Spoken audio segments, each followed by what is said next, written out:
last time I read from this was like 5 or 6 months ago, so if you don't remember where we left off, because I didn't, I had to go back and read. We left off after chapter 2, so I will leave a link to that video in the description, and if you want to see where we left off, you can. Basically, she's just getting into shenanigans, so get a nice, cozy, set yourself nice and cozy, and we will begin. So, the last chapters we read were Down the Rabbit Hole and The Pool of Tears, so we're going to start at A Caucus Race and a Long Tail on page 23.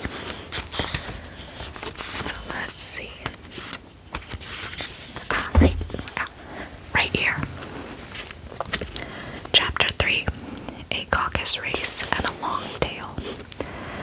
They were indeed a queer-looking party that assembled on the bank, the birds with draggled feathers, the animals with their fur clinging close to them, and all dripping wet, cross, and uncomfortable. The first question, of course, was how to get dry again. They had a consultation about this, and after a few minutes it seemed quite natural to Alice to find herself talking familiarly with them, as if she had known them all her life. Indeed, she had quite a long argument with the Lorry, who at last turned sulky and would only say, "I am older than you, and must know better," and this Alice would not allow without knowing how old it was, and as the Lorry positively refused to tell its age, there was no more to be said. At last, the mouse, who seemed to be a person of authority among them, called out, "Sit down, all of you, and listen to me. I'll soon make you dry enough." They all sat down at once, and in a large ring, with the mouse in the middle. Alice kept her eyes anxiously fixed on it, for she felt sure she would catch a bad cold if she did not get dry very soon. "Ahem," said the mouse with an important air. "Are you all ready?"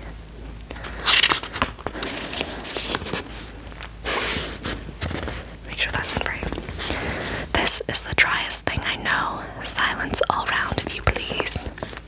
William the Conqueror, whose cause was favored by the Pope, was soon submitted to by the English, who wanted leaders, and had been of late much accustomed to usurpation and conquest. Edwin and Morcar, the Earls of Mercia and Northumbria. "Ugh," said the Lorry with a shiver. "I beg your pardon," said the mouse, frowning, but very politely. "Did you speak?" "Not I," said the Lorry hastily. "I thought you did," said the mouse. "I proceed. Edwin and Morcar, the Earls of Mercia and Northumbria, declared for him, and even Stigand, the patriotic Archbishop of Canterbury, found it advisable." "Found what?" said the duck. "Found it," the mouse replied rather crossly. "Of course you know what it means." "I know what it means well enough. When I find a thing," said the duck, "it's generally a frog or a worm. The question is, what did the Archbishop find?" The mouse did not notice this question, but hurriedly went on. "Found it advisable to go with Edgar Atheling to meet William and offer him the crown. William's conduct at first was moderate, but the insolence of his Normans. How are you getting on now, my dear?" it continued, turning to Alice as it spoke. "As wet as ever," said Alice in a melancholy tone. "It doesn't seem to dry me at all." "In that case," said the dodo solemnly, rising to its feet, "I move that the meeting adjourn for the immediate adoption of more energetic remedies." "Speak English," said the eaglet. "I don't know the meaning of half those long words, and what's more, I don't believe you do either." And the eaglet went down to hide it. And the eaglet bent down its head to hide a smile. Some of the other birds tittered audibly. "What I was going to say," said the dodo in an offended tone, "was that the best thing to get us dry would be a caucus race." "What is a caucus race?" said Alice. Not that she wanted much to know, but the dodo had paused as if it thought that somebody ought to speak, and no one else seemed inclined to say anything. "Why," said the dodo, "the best way to explain it is to do it. And as you might like to try the thing yourself some winter day, I will tell you how the dodo managed it."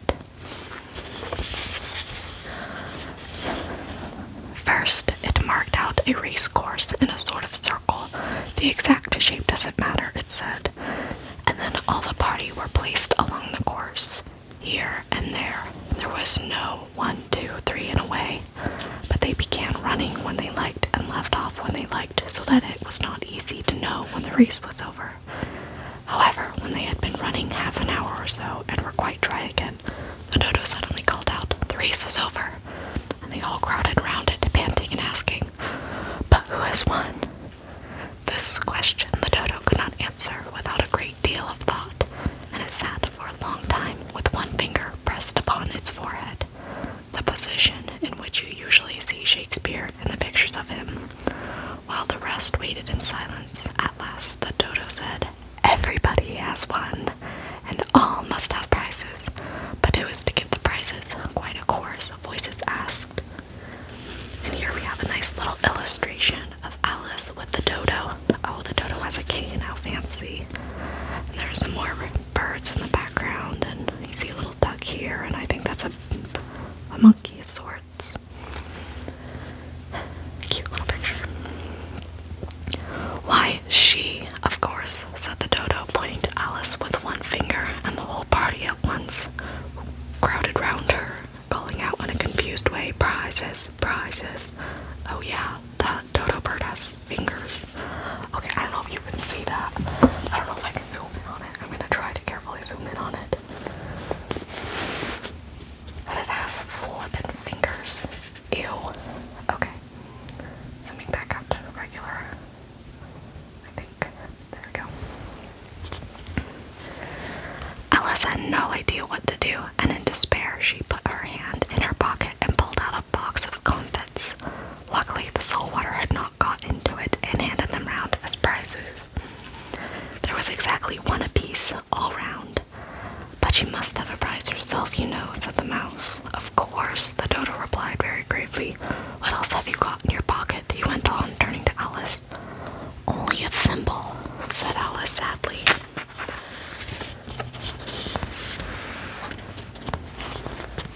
"Hand it over here," said the dodo. Then they all crowded round her once more, while the dodo solemnly presented the thimble, saying, "We beg your acceptance of this elegant thimble." And when it had finished this short speech, they all cheered. Alice thought the whole thing very absurd, but they all looked so grave that she did not dare to laugh, and, as she could not think of anything to say, she simply bowed, and took the thimble, looking as solemn as she could.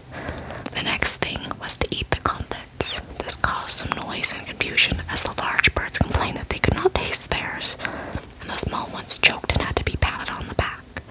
However, it was over at last, and they sat down again in a ring and begged the mouse to tell them something more. "You promised to tell me your history, you know," said Alice, "and why it is you hate C and D," she added in a whisper, half afraid that it would be offended again. "Mine is a long and sad tale," said the mouse, turning to Alice and sighing. "It is a long tale, certainly," said Alice, looking down with wonder at the mouse's tail. "But why do you call it sad?" And she kept on puzzling about it while the mouse was speaking, so that her idea of the tale was something like this. Oh, we're getting real elaborate over here. Okay. Fury said to a mouse that oh goodness, I don't know if I can read this, it gets real small. Oh goodness gracious. Okay, I'm trying here, okay. Fury said to a mouse that he met in the house, "Let us both go to law. I will prosecute you. Come, I'll take no denial. We must have a trial, for really this morning I've nothing to do." Said the mouse to the cur, "Such a trial, dear sir, with no jury or judge, would be wasting our breath. I'll be judge, I'll be jury," said cunning old Fury. Oh, cunning old Fury. "I'll try the whole cause and condemn you to death." That got very hard to read. "You are not attending," said the mouse to Alice severely. "What are you thinking of?" "I beg your pardon," said Alice very humbly. "You had got to the fifth bend, I think." "I had not," cried the mouse, sharply and very angrily. "A knot," said Alice, always ready to make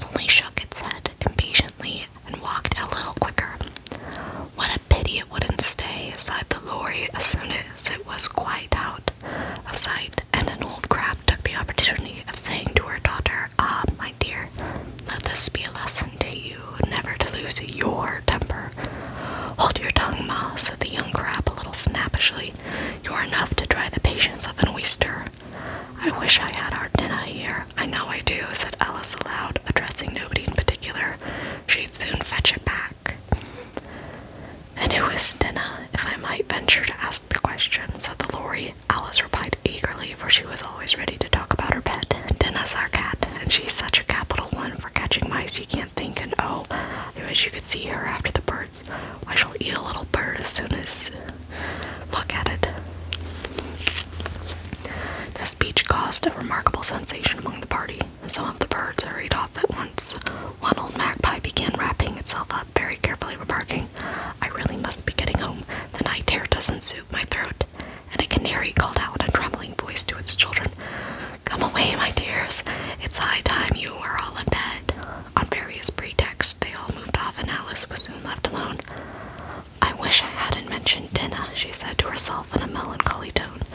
Nobody seems to like her down here, and I'm sure she's the best cat in the world. Oh, my dear Dinah, I wonder if I shall ever see you any more. And here poor Alice began to cry again, for she felt very lonely and low-spirited. In a little while, however, she again heard a little pattering of footsteps in the distance. She looked up eagerly, half hoping that the mouse had changed his mind and was coming back to finish his story. Okay, I can't remember if the last time I read this I called the cat Dinah or Dina or Dinah. I do not remember. I don't remember if there was a cat in the Disney animation either, but oh well. Tell me what you would have called it, because I have no idea. Okay, chapter 4. The rabbit sends in a little bell. Okay, so I'm thinking we'll just kind of do this in 2 chapter segments. 2 chapters at a time, that should be long enough. They don't seem to be too long. So, chapter 4. It was the white rabbit, trotting slowly back again and looking anxiously about as it went, as if it had lost something. She had heard it muttering to itself, the Duchess, oh my dear paws, oh my fur and whiskers. She'll get me executed as sure as ferrets are ferrets. Where can I have dropped them, I wonder? Alice guessed in a moment that it was looking for the fan and the pair of white kid gloves, and she very good-naturedly began hunting about for them. But they were nowhere to be seen. Everything seemed to have changed since her swim in the pool, and the great hall with the glass stable and the little door had vanished completely.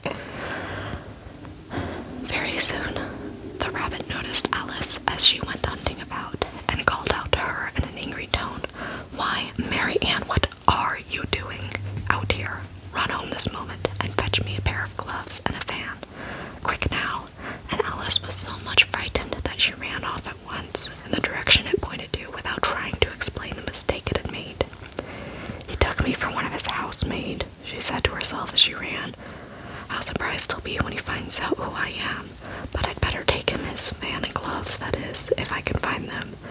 And as she said this, she came upon a neat little house, on the door of which was a bright brass plate, with the name W. Rabbit engraved upon it. She went in without knocking, and hurried upstairs in great fear, lest she should meet the real Mary Ann, and be turned out of the house before she had found the fan and gloves. How queer it seems, Alice said to herself, to be going messages for a rabbit. I suppose Dinah will be sending me on messages next. And she began.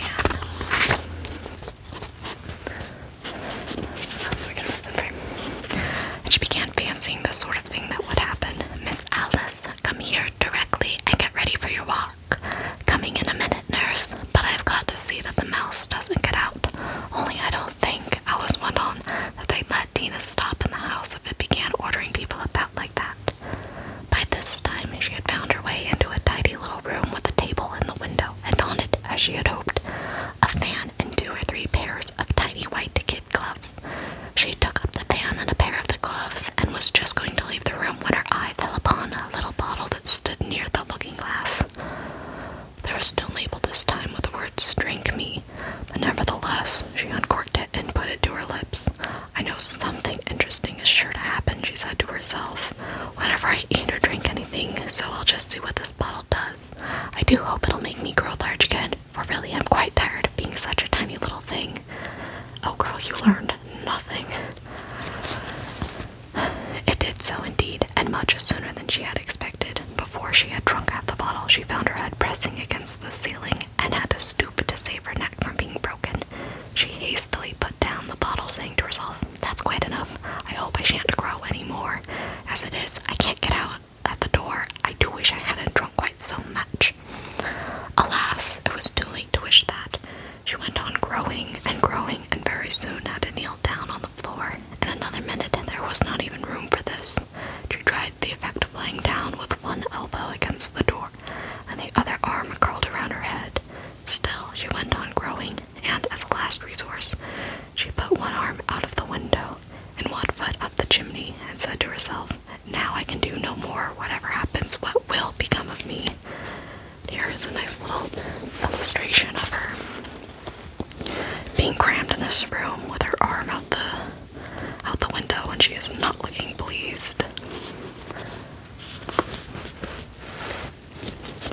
Luckily for Alice, the little magic bottle had now had its full effect, and she grew no larger. Still, it was very uncomfortable, and as there seemed to be no sort of chance of her ever getting out of the room again, no wonder she felt unhappy. It was much pleasanter at home, she thought. Poor Alice. When one wasn't always growing larger and smaller, and being ordered about by mice and rabbits. I almost wish I hadn't gone down that rabbit hole, and yet, it's rather curious, you know, this sort of life. I do wonder what can have happened to me when I used to read fairy tales. I fancied that kind of thing never happened, and now here I am in the middle of one. There ought to be a book written about me, that there ought. And when I grow up, I'll write one. But I'm grown up now, she added in a sorrowful tone. At least there's no room to grow up any more here. But then, thought Alice, I shall never get any older than I am now. That'll be a comfort one way, never to be an old woman, but then always to have lessons to learn. Oh, I shouldn't like that. Oh, you foolish Alice, she answered herself. How can you learn lessons in here? Why, there's hardly any room for you, and no room at all for any lesson books. And so she went on, taking first one side and then the other, and making quite a conversation of it altogether. But after a few minutes, she heard a voice outside and stopped to listen. Mary Ann, said the voice. Fetch me my gloves this moment. Then came a little pattering of feet on the stairs. Alice knew it was the rabbit coming to look for her.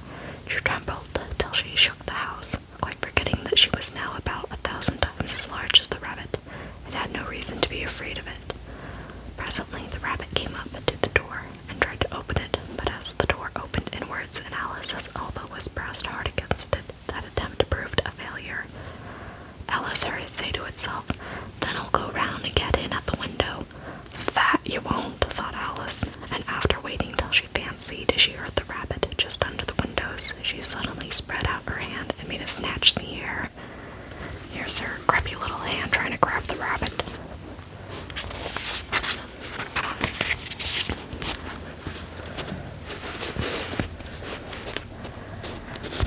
She did not get hold of anything, but she heard a little shriek and a fall, and a crash of broken glass, from which she concluded that it was just possible it had fallen into a cucumber frame or something of the sort. Next came an angry voice, the rabbit's, "Pat, Pat, where are you?" And then a voice she had never heard before. "Sure then, I'm here, taking for apples, your honor." "Taking for apples, indeed," said the rabbit angrily. "Here, come and help me out of this." Sounds of more broken glass. "Now tell me, Pat, what's that in the window?" "Sure, it's an arm, your honor." He pronounced it arum. "Oh, well, I did not." "An arm, you goose. Whoever saw one that size? Why, it fills the whole window." "Sure it does, your honor, but it's an arm for all that." "Well, it's got no business there at any rate. Go and take it away." There was a long silence after this, and Alice could only hear whispers now and then, such as, "Sure, I don't like it, your honor, at all, at all. Do as I tell you, you coward." And at last she spread out her hand again and made another snatch in the air. This time there were 2 little shrieks and more sounds of broken glass. What a number of cucumber frames there must be, thought Alice. I wonder what they'll do next. As for pulling me out of the window, I only wish they could. I'm sure I don't want to stay in here any longer. She waited for some time without hearing anything more. At last came a rumbling of little cartwheels and the sound of a good many voices, all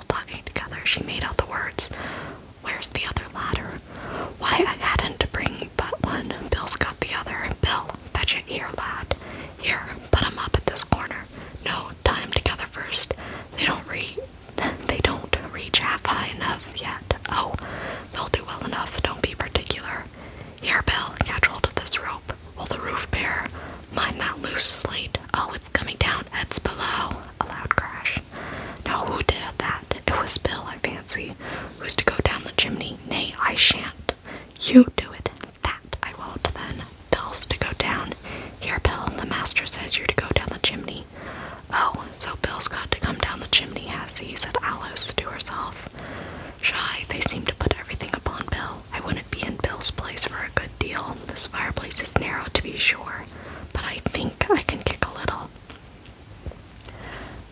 She drew her foot as far down the chimney as she could and waited till she heard a little animal. She couldn't guess of what sort it was, scratching and scrambling about in the chimney close above her, then saying to herself, "This is Bill." She gave one sharp kick and waited to see what would happen next. The first thing she heard was a general chorus of, "There goes Bill," then the rabbit's voice along, "Catch him, you by the hedge," then silence, and then another confusion of voices. "Hold up," he said, "Brandy now, don't choke him. How was it, old fellow? What happened to you? Tell us all about it." Last came a little feeble squeaking voice. "That's Bill," thought Alice. "Well, I hardly know. No more, thank ye. I'm better now, but I'm a deal too flustered to tell you. All I know is something comes at me like a jack-in-the-box, and up I goes like a skyrocket." "So you did, old fellow," said the others. "We must burn the house down," said the rabbit's voice, and Alice called out as loud as she could, "If you do, I'll set Dina at you." There was a dead silence instantly, and Alice thought to herself, "I wonder what they will do next." If they had any sense, they'd take the roof off. After a minute or two, they began moving about again, and Alice heard the rabbit say, "A barrowful will do to begin with." A barrowful of what? Thought Alice. But she had not long to doubt, for the next moment a shower of little pebbles came rattling in at the window. Some of them hit her in the face. "I'll put a stop to this," she said to herself, and shouted out, "You'd better not do that again," which produced another dead silence. Alice noticed with some surprise that the pebbles were all turning into little cakes as they lay on the floor, and a bright idea came into her head. "If I eat one of these cakes," she thought, "it's sure to make some change in my size, and it can't possibly make me larger. It must make me smaller, I suppose." And here we have a lovely picture of Bill being launched out the chimney, going sky high. Didn't picture Bill to be a little lizard, but that's cute. That's cute too. Look at that little dog. Okay. So she swallowed one of the cakes and was delighted to find that she began shrinking directly. As soon as she was small enough to get through the door, she ran out of the house and found quite a crowd of little animals and birds waiting outside. The poor little lizard, Bill, was in the middle, being held up by two guinea pigs who were giving it something out of a bottle. They all made a rush at Alice the moment she appeared, but she ran off as hard as she could and soon found herself safe in a thick wood. "The first thing I've got to do," said Alice to herself as she wandered about in the woods, "is to grow to my right size again, and the second thing is to find my way into that lovely garden. I think that would be the best plan." It sounded an excellent plan, no doubt, and very neatly and simply arranged. The only difficulty was that she had not the smallest idea how to set about it. And while she was peering about anxiously among the trees, a little sharp bark just over her head made her look up in a great hurry, which, based on this picture, I assume is a little pupper. So cute. Look at how chunky he is. I love it. An enormous puppy was looking down at her with large round eyes and feebly stretching out one paw, trying to touch her. "Poor little thing," said Alice in a coaxing tone, and she tried hard to whistle to it, but she was very terribly frightened at the same time at the thought that it might be hungry, and in which case it would be very likely to eat her up in spite of all her coaxing. Hardly knowing what she did, she picked up a little bit of stick and held it out to the puppy, whereupon the puppy jumped into the air off all its feet at once, with a yelp of delight, and rushed at the stick and made believe to worry it. Then Alice dodged behind a great thistle to keep herself from being run over, and the moment she appeared on the other side, the puppy made another rush at the stick, and doubled head over heels in its hurry to get hold of it. Then Alice, thinking it was very like having a game of play with a cart horse, and expecting every moment to be trampled under its feet, ran around the thistle again. Then the puppy began a series of short charges at the stick, running a very little way forwards each time, and a long way back, and barking hoarsely all the while, till at last it sat down a good way off, panting, with its tongue hanging out of its mouth, and its great eyes half shut.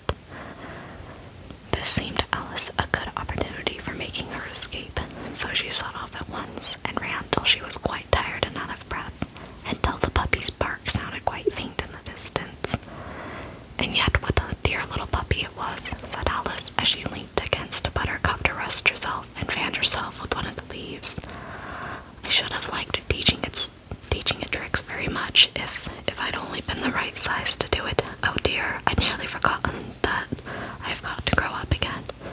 Let me see, how is it to be managed? I suppose I ought to eat or drink something or other, but the question is, what? The great question certainly was what. Alice looked all around her at the flowers and the